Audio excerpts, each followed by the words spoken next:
Assalamualaikum warahmatullahi wabarakatuh. Bismillahirrahmanirrahim. Alhamdulillahillazi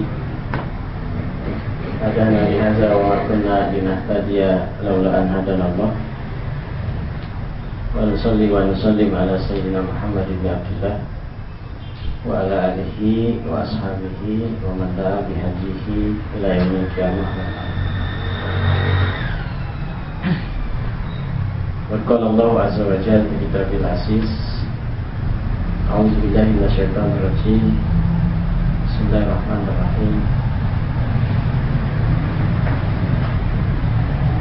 Laqad manna Allahu 'alal mu'minina إذ بعث فيهم رسولا منهم يتلو عليهم آياته ويزكيهم ويعلمهم الكتاب والحكمة وإن كانوا من قبل لفي ضلال مبين. قال رسول الله صلى الله عليه وسلم بلغوا عني walau aya. Bapak, saudara-saudara sekalian yang dimuliakan Allah Subhanahu wa taala. Alhamdulillah, pada kesempatan ini Allah Subhanahu wa taala memberikan kesehatan kepada kita, memberikan kesempatan kepada kita sehingga hadir di majlis taklim yang kita cintai. Mudah-mudahan kehadiran kita di sini menjadi bagian dari apa yang disebutkan dalam hadis Rasulullah SAW. Man salaka tariqan yaltamisu fihi ilman sahalallahu lahu bihi tariqan ilal jannah. Barang siapa yang jalan pergi dari rumahnya ke satu tempat yang tujuannya adalah untuk menuntut ilmu, mencari ilmu, maka Allah Subhanahu wa ta'ala dengan usahanya itu, dengan perginya itu, dengan jalannya tadi, karena tujuannya adalah menuntut ilmu, Allah memudahkan baginya jalan menuju surga. Mudah-mudahan ini adalah salah satu sarana menuju surga. Mudah-mudahan kita termasuk orang-orang yang dimasukkan ke surga. Bapak-bapak, saudara-saudara sekalian, salawat dan salam kita sampaikan kepada contoh teladanan kita, idola kita dalam seluruh aspek kehidupan, yaitu Nabi Muhammad Sallallahu Alaihi Wasallam, keluarganya, para sahabat, para tabi'in, tabi'in dan pengikutnya sampai akhir. Saudara sekalian, jemaah yang dimuliakan Allah Subhanahu wa taala, tema kita sangat besar, itu itu dakwah mencakup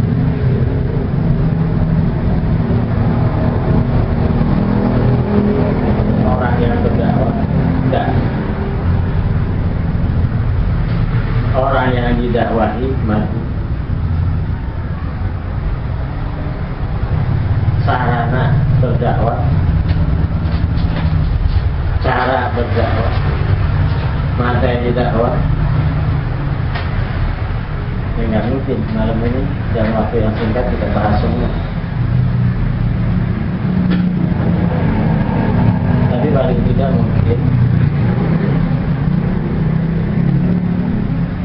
saya ingin mencoba membahas dari sisi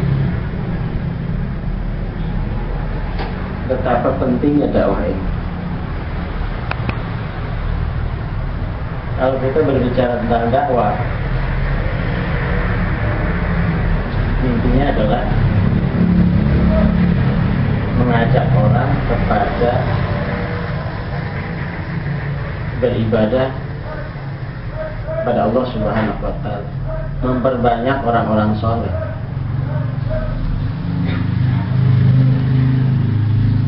memperluas kebaikan, mempersempit keburukan.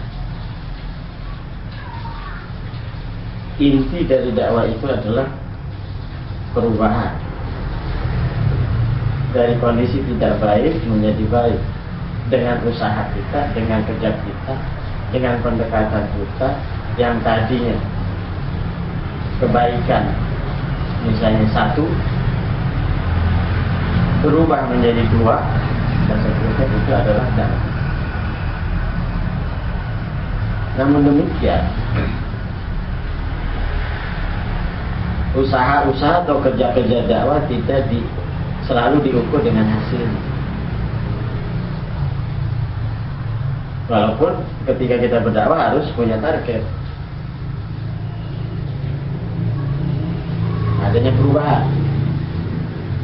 Tetapi ketika kita sudah memulai melakukan aktivitas, aksi, kegiatan untuk mengajak orang kepada kebaikan, mencegah orang dari keburukan,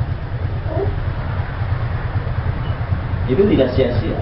Walaupun mungkin semua orang menolak, karena dakwah adalah merupakan kewajiban yang harus dilakukan oleh semua orang yang beriman.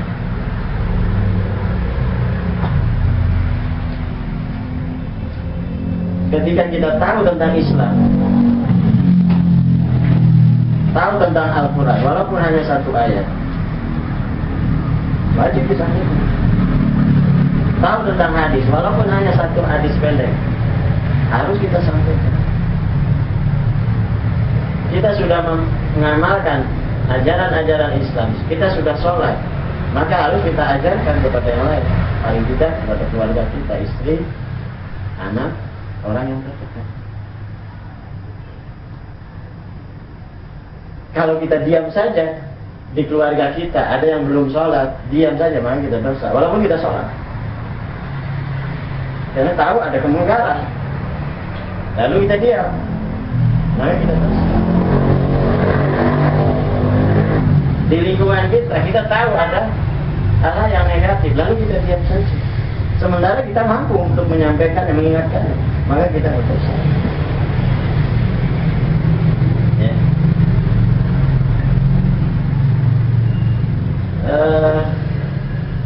Di dalam surat Al-A'raf ayat 164, 165, Allah menegaskan kepada kita bahwa yang pertama adalah dakwah itu wajib. Kalau kita tidak lakukan, berdosa. Yang kedua,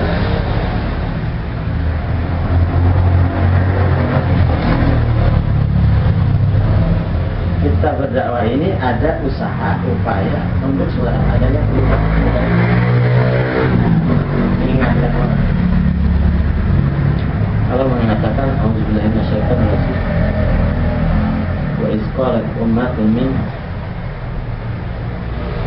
lima ta'izuna qauman illahu muhlikuhum aw mu'azzibuhum 'adzaban syadidan. Qalu ma'ziratan ila rabbikum wa la'allahum yattaqun." Dalam ayat ini masyarakat dibagi menjadi 3 golongan, 3 kelompok.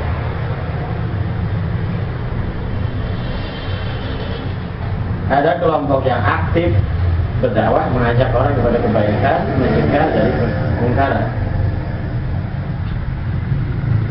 Ada kelompok yang melakukan perbuatan dosa dan maksiat. Yang ketiga, kelompok yang tidak melakukan perbuatan dosa dan tidak melakukan dakwah, diam aja, pasif. Tahu ada kemungkaran, diam. Tahu tentang kebaikan, dia tidak ajarkan, tidak tularkan, tapi diam, mau sebodoh.